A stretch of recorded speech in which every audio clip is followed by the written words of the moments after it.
Hello guys, আমি সৌরাশিস, তোদের physics faculty. তোরা দেখছিস জাস্ট স্টাডিজ একাডেমি। আজকে আমরা নিয়ে এসেছি একটা সিরিজ, যেটা হচ্ছে রেট্রোস্পেক্টিভ অফ বায়ো ফিজিক্স, সবকিছুর হচ্ছে।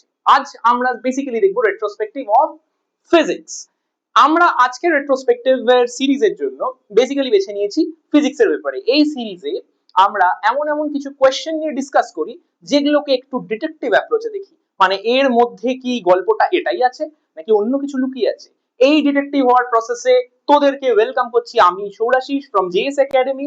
এন্ড এরকম ভিডিও আরো পেতে গেলে তোদের কি করতে হবে? লাইক করতে হবে, চ্যানেলটাকে সাবস্ক্রাইব করতে হবে, যাতে আরো এরকম নোটিফিকেশন তোদের কাছে আসে। সো টাইম ওয়েস্ট না করে let's get to the work. Okay, so আমরা দেখব যে বেসিক্যালি ডাব্লিউবিজে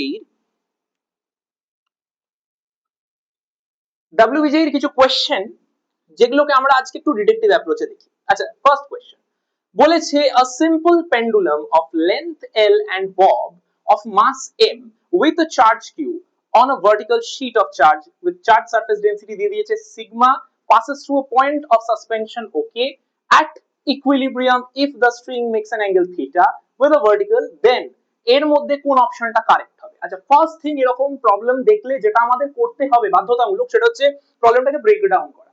আচ্ছা, প্রথম জিনিস হচ্ছে অ্যাট ইকুইলিব্রিয়াম, এই কথাটাকে বলেছে, এটা কিন্তু খুব ইম্পর্টেন্ট। তার মানে কি, সিস্টেমটার উপরে যত রকম ফোর্স বা তার কম্পোনেন্ট লাগছে মাথায় রাখবি সবসময় এটার সামেশন জিরো, মানে সিস্টেমটা কিন্তু ওয়েল ব্যালেন্সড। আচ্ছা, ওকে, তাহলে এবার আমরা একটু দেখি আর কি কি আছে, ছবিটাকে কি করে পিকচারাইজেশন করি, কেননা ক্রাইম সিনে তো সবথেকে ইম্পর্টেন্ট প্রথমে পিকচারাইজেশন। তো দেখা যায়, তো বলেছে একটা পেন্ডুলাম আছে, খুব ভালো কথা। এন্ড এখানে একটা চার্জ শিট আছে, কি আছে? Charge sheet. এন্ড এর চার্জ ডেনসিটি দিয়ে দিয়েছে কত? সিগমা। ভেরি গুড, সিগমা দিয়ে দিয়েছে, বলে দিয়েছে। আর কি বলেছে? এই যে ববটা আছে এর মাস দিয়ে দিয়েছে। আচ্ছা, আরো একটা ইম্পর্টেন্ট জিনিস, মাস যদি দিয়ে রাখে তাহলে স্বাভাবিক এর ওয়েট নিচের দিকে অ্যাক্ট করছে, আমি জানি, আগে লিখে ফেলবো, সোজা কথা, কারণ আমাকে সিন সেট করতে হবে। আচ্ছা, এন্ড দড়িতে ঝুলছে, মানে অবভিয়াসলি টেনশন থাকবে, তাহলে টেনশন আমি লিখে দিলাম, ওকে, নো প্রবলেম। আচ্ছা, চার্জ শিট আছে, তাহলে স্বাভাবিক ব্যাপার, চার্জ শিট থাকলে একে আর এর উপরেও বলে দিয়েছে কি চার্জ আছে। কোথায় গেল? এই যে আমার আরেকটা ক্লু পেয়ে গেলাম। তাহলে যদি চার্জ এর উপর থেকে থাকে, তাহলে আমি জাস্ট বললাম এখানে Q plus Q minus Q. কেন আমি এখানে জাস্ট সেম চার্জেস কনসিডার করেছি? গল্প হচ্ছে চার্জ যদি থাকে তাহলে এ কে রিপেল করবে, রিপেল করলো, এন্ড রিপেল করলে ইলেকট্রোস্ট্যাটিক ফোর্স কি হবে? কিউ ইনটু ই, আমি জানি।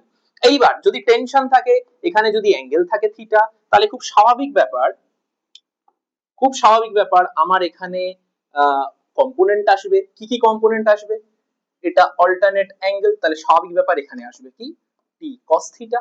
এখানে আসবে হচ্ছে টি সাইন থিটা। আমার সিন রেডি, আমার সিন রেডি, এবার কেস সলভ করা যাক। আচ্ছা, আমি বলে দিয়েছি already at equilibrium, very important, very important. তাহলে তাহলে ফার্স্টে আমি কি করব? ফোর্স ব্যালেন্স করব। কি করে ফোর্স ব্যালেন্স করব? আমি জানি T sine theta is equal to QE, এটা একটা ইকুয়েশন। আর আমি জানি T cos theta is equal to mg, এটা সেকেন্ড ইকুয়েশন। এবার আমাকে, আচ্ছা, অপশন দেখে আমাকে এলিমিনেট করতে হবে, সলভ করলে চলবে না। তাহলে দেখ, এখানে tan আর cot দিয়েছে, তার মানে tan আর cot যদি থাকে, তুই দেখ দুটোই কিন্তু sin আর cos এর রেশিও। তাহলে আমি বেশি না খেটে আগে এই দুটো ইকুয়েশনকে ডিভাইড করে দেবো, ডিভাইড করে দেখি কি হয়।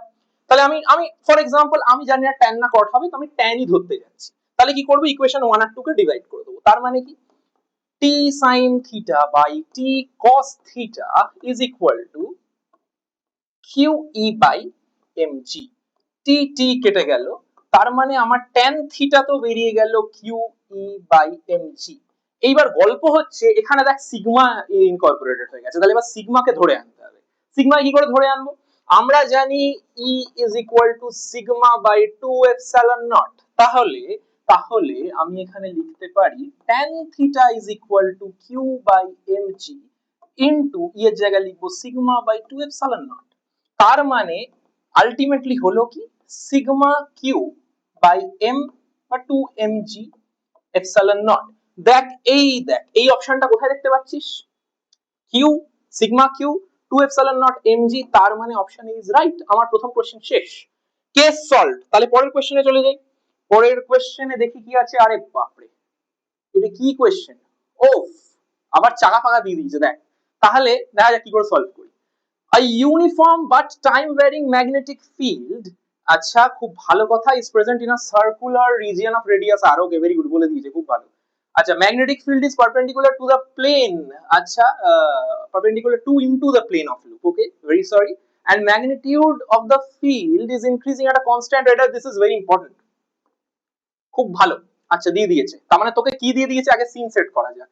বেসিক্যালি আচ্ছা আমি এখানে কিন্তু কোন রকম প্লাস মাইনাস দেবই না, কারণ ডিরেকশন নিয়ে আমি কনসার্নড নই, আমার এখানে কোথাও ডিরেকশন চাইনি। তো দিস ইজ আলফা, এটা বলে দিয়েছে, খুব ভালো কথা।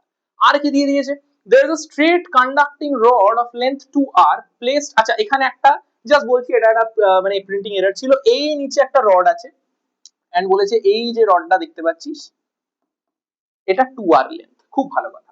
আচ্ছা এইবার আমরা দেখি কি হবে। আচ্ছা আচ্ছা বলেছে হচ্ছে কি বার করতে, the magnitude of the induced EMF across the rod, আচ্ছা এই কোশ্চেনটা কিন্তু একটা গুগলি দিয়েছে। কেন গুগলি দিয়েছে, প্রথমেই এই কোশ্চেনটা দেখে তুই কি ভাববি যে আচ্ছা সুন্দর কোশ্চেনটা আছে, তাহলে তো আমি এপসাইলন নট নেব, আমি জানি এটা হচ্ছে মাইনাস ই ডট ডিএল, খুব ভালো কথা, আমি এত কিছু করব, এটা হচ্ছে মেথড 1 যে তুই এত কিছু করলি। আচ্ছা আবার এটাকে আমি চেঞ্জ করব, তাহলে মাইনাস ডি ফাই ডিটি লিখবো, তারপর আমি দেখবো এই পুরো ফিগারে কোন দিকে কোথায় ম্যাগনেটিক ফিল্ড ইলেকট্রিক ফিল্ড আছে, তার ডিরেকশন আমি করবোই না, এত কিছু কেন করবো বাবা, এত কিছু করার দরকার নেই, তাড়াতাড়ি কেস সলভ করবো। আচ্ছা দেখি কেসটা এবার তাহলে কি করে সলভ করা যায়। তাহলে বেসিক্যালি ডিডাকটিভ অ্যাপ্রোচ, সরি ধরে নে এটা হচ্ছে ডিটেকটিভ অ্যাপ্রোচ, স্পেলিং ভুল হয়ে গেলে কেউ হাসবি না, আমি খুব খারাপ, ঠিক আছে ওই বিষয়টাতে। Anyways let's come back to the thing. তাহলে ডিডাকটিভ অ্যাপ্রোচে দেখা যাক। তাহলে ফার্স্ট জিনিস হচ্ছে আমাকে বলে দিয়েছে এখানে একটা লুপ আছে এন্ড লুপের রেডিয়াস হচ্ছে আর, ভেরি গুড। আচ্ছা আর আমি জানি কি এখানে এই length of the conducting rod is 2r, তাহলে বেসিক্যালি এটা যদি r হয়, তাহলে এবার তুই ভাব আমি যদি জাস্ট প্রত্যেকটা পেরিমিটার অফ দ্য লুপটাকে যদি আমি এরকম রড দিয়ে বা এরকম ইমাজিনারি সারফেস দিয়ে কভার করি, তাহলে এইটার লেন্থও 2r, এইটার লেন্থও 2r, তাই তো নাকি, এইটার লেন্থও 2r, ভেরি গুড, আবার এইটার লেন্থও 2r। তাহলে প্রথম তোদেরকে মিসগাইড করা হলো এই কথাটা বলে যে শুধু এই লেন্থটা 2r, তাহলে এটার জন্য বার করো, তুই যেই মোমেন্টে এটা লাগাবি না, এটার মানে কি অ্যাকচুয়ালি আমরা সবাই এটা লিখি, কেউ খেয়াল করি না এখানে একটা গোল সাইন আছে, আমরা অ্যাকচুয়ালি এরকম একটা গোল সাইন দিয়ে ই ডট ডিএল লিখি, কেন ই ডট ডিএল লিখি, কারণ এটা it is a closed loop, তার মানে এটার মানে হচ্ছে এটা প্লাস এটা প্লাস এটা প্লাস এটা নিয়ে ক্লোজ লুপের ইএমএফ আমার কাছে চাইনি, সেটা আমার কাছে শুধু কি বলেছে এই যে কথাটা, the magnitude of the induced EMF across the induced EMF across the rod is, মানে হচ্ছে এই একটা রড। তাহলে এবার খেয়াল করে দেখ এই লুপ এই লুপ এই লুপ এই লুপ, তো শুধু একটা পার্ট চাই, তার মানে 4 ভাগের 1 ভাগ চাই, তাহলে 4 ভাগের 1 ভাগ চাই মানে epsilon 2r is equal to 1/4 of the entire EMF, তার মানে কি, আচ্ছা আমি এটাও জানি E dot dl এটার মানে কি d phi dt, আমি সাইন দিচ্ছি না, মড ভ্যালু দিয়ে দিচ্ছি, কারণ আমি জাস্ট ম্যাগনিটিউড নিয়ে ইন্টারেস্টেড। আচ্ছা আমি এটাও জানি এটার মানে কি, এটার মানে হচ্ছে d dt of b into a। আচ্ছা বিটা কি ম্যাগনেটিক ফিল্ড, এটা তো এরিয়া, এটা তো কনস্ট্যান্ট আমি জানি, তাহলে এটাকে রাখবো না ভেতরে, বার করে দিচ্ছি ইনটু ডিবি ডিটি, সবকিছু দিয়ে দেয়া আছে তোর চোখের সামনে, 1/4 ইনটু পাই আর স্কয়ার, আচ্ছা আর ক্যাপিটাল আর অ্যাকচুয়ালি ইনটু এটা বলে দিয়েছে আলফা, তাহলে এপসাইলন 2r কি হলো 1/4 পাই আর স্কয়ার আলফা। আচ্ছা এই অপশনটা আছে, এই তো কেস সলভড, চোর ধরে ফেলেছি, হলো। তাহলে আমরা দেখছি যে খুব কম সময়তে খুব জেনারেলাইজড অ্যাপ্রোচে এইভাবে ডিটেকটিভের মতো আমরা অঙ্কগুলোকে সলভ করে দেবো, এইটাই এই সিরিজের বেসিক নিড। ওকে পরের কোশ্চেনটায় যাই। আচ্ছা পরের কোশ্চেনটা কি বলেছে, there is a ring of radius r having a linear charge density lambda rotating with uniform angular velocity omega, magnitude of the magnetic field produced by the ring at its own center would be mu naught permeability of air দিয়ে দিয়েছে। তাহলে বলেছে যে magnitude of the magnetic field কি।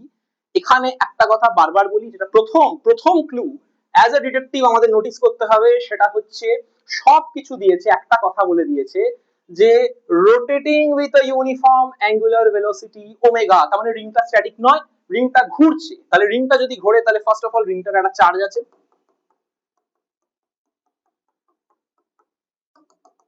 And রিংটা ঘুরছে, এভাবেও ঘুরতে পারে, এভাবেও ঘুরতে পারে, আমার জানার দরকার নেই কিভাবে ঘুরছে। আচ্ছা তাহলে কি আমি মোমেন্ট অফ ইনার্শিয়া এর মধ্যে ইনকর্পোরেট করব, রোটেশনাল ডায়নামিক্স এর কিছু করব? নো নো নো, এত কিছু করব না। ফার্স্ট অফ অল আমি জানি যে এখানে যা ইনফরমেশন দিয়েছে, রিং এর রেডিয়াস বলে দিয়েছে তোদের, রিং এর রেডিয়াস বলে দিয়েছে, রিং এর রেডিয়াস বলে দিয়েছে মানে রিং এর রেডিয়াস কত? রিং এর রেডিয়াস হচ্ছে r, ভেরি গুড। আচ্ছা এবার আমাকে একটা আচ্ছা সরি আমি স্মল, আমি না ক্যাপিটাল আর লিখে দিয়েছি, সো সরি, এটাকে স্মল আর করতে হবে, ঠিক আছে, তো স্মল আর করে দিচ্ছি। আহা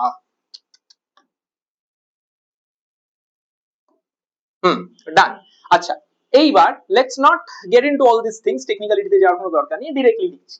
আচ্ছা এবার দেখ magnitude of the magnetic field বলেছে এই কথাটা, আরেকটা কথা লিখে দিয়েছে দেখ, সেটা হচ্ছে অন সেন্টার। আমরা জানি সেন্টারে ম্যাগনেটিক ফিল্ড কত, ম্যাগনেটিক ফিল্ড হচ্ছে কত, 2i sorry sorry mu naught i by 2r। এটা আমরা সবাই জানি, এটা আমরা সবাই জানি, কিন্তু প্রবলেম হচ্ছে কারেন্ট আমি জানি না। তাহলে কারেন্ট যখন জানি না তাহলে কারেন্টটা বার করতে হবে। কারেন্ট কি আমি জানি dq by dt, sorry dq dt, dq by dt কেউ বলবি না কিন্তু আমার মতো, কেননা আমি আমার মতো গরু গাধা হলে এরকম বলে ফেলবি, dq dt বলবি, it is an operator, ddt is an operator, খেয়াল করে রাখবি, টেকনিক্যাল মিস্টেকটা কেউ করবি না। আচ্ছা এইবার বলছি, তাহলে মানে ddt অফ q তোকে দিয়ে দিয়েছে। এইবার এখানে তো রিংটা ঘুরছে, রিংটা ঘুরছে মানে rate of change of charge per unit rate of change in time, এটা is equal to the charge distribution on the ring upon the time period. তাহলে এখানে টাইম পিরিয়ড আসবে, এখানে রোটেশন ঢুকেছে। আচ্ছা তাহলে আমার আই কি হবে? আচ্ছা আরো একটা মজার ব্যাপার, এখানে অলরেডি আমাকে এই কথাটা বলে দিয়েছে চার্জ ডেনসিটি, আর চার্জ ডেনসিটি ল্যামডা, কেন না এটা রিং, তাহলে রিং মানে কত হবে, ল্যামডা আমি কত জানি, চার্জ পার ইউনিট লেন্থ, তাহলে আমি কিউ কে লিখতে পারি ল্যামডা ইনটু এল, তাহলে আমি এখানে বসিয়ে দেবো lambda into L by T.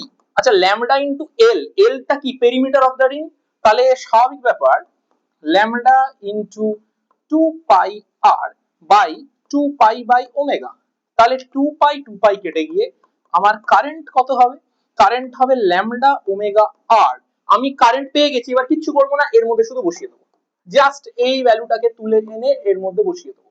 তাহলে b is equal to mu naught by 2r into lambda omega r, আর কাটলো, b equals to কত হলো, half mu naught lambda omega, কোথায় আছে দেখি, half mu naught lambda omega, জল জল করছে, কেস ক্লোজড।